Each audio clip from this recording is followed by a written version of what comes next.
magical moment for me. It's just being a part of Rajamouli film spectacle. Oh my God! Like I don't think I would have ever expected this to actually come true, and it did. So thank you for that, sir. And yeah, I'm just awaiting now the people's response and waiting for the film to release. I can't, like, after seeing the trailer, I have like fallen off my chair. Right. So yeah, I can't wait for the film to release. आजकल का जो सबसे trending alphabet है वो है are. सो आपकी भी life में एक बहुत बड़े आर हैं, तो आप मानती हैं कि आर बहुत लकी फैक्टर है आपके लिए?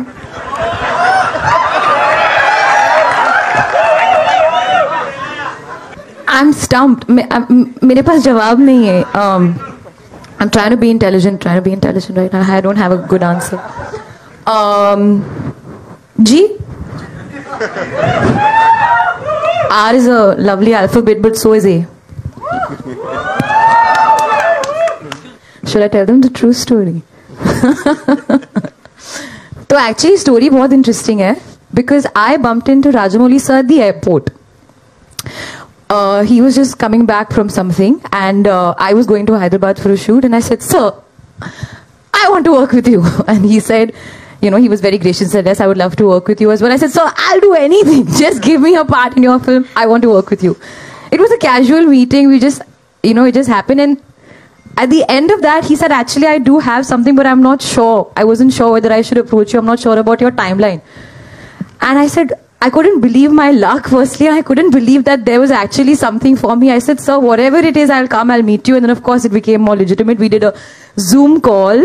Then I went to Hyderabad, and sir took me through the, you know, the film. And as I said, I would do, you know, walk-on part on sir's film, because just being a part of his vision and his cinema is, like I said, a dream come true for me. But my reaction was purely like, and he was speaking about the character earlier. He said, "It's very important for me that you match the character, because Sita is very, very loved, and the representation of, you know, the way you portray her on screen, your look, the way you speak, your energy, everything has to be up to the mark, because, you know, I have to live up to the audience's visualization and characterization that they already have of her." So I took that very, very seriously, and I worked for a year on my lines. I said, "So I won't let you down." I think the most scary part was I had to speak in Telugu.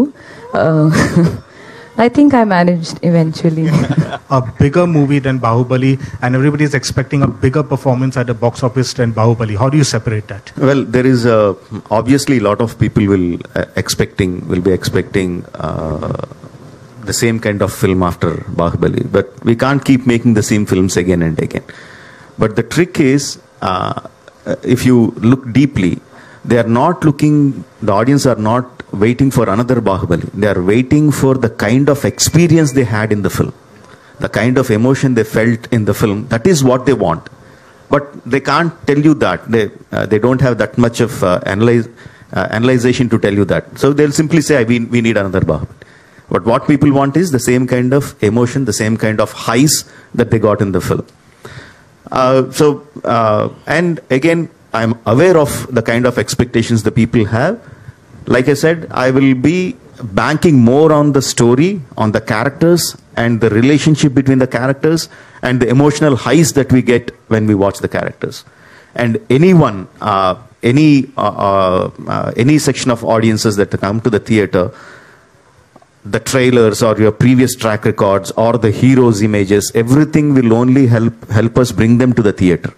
The moment they come into the theaters, 2-3 minutes into the film, they will be watching what the film is, not what we did before. Right? So I'll be banking more on my story and my emotions rather than my previous track record.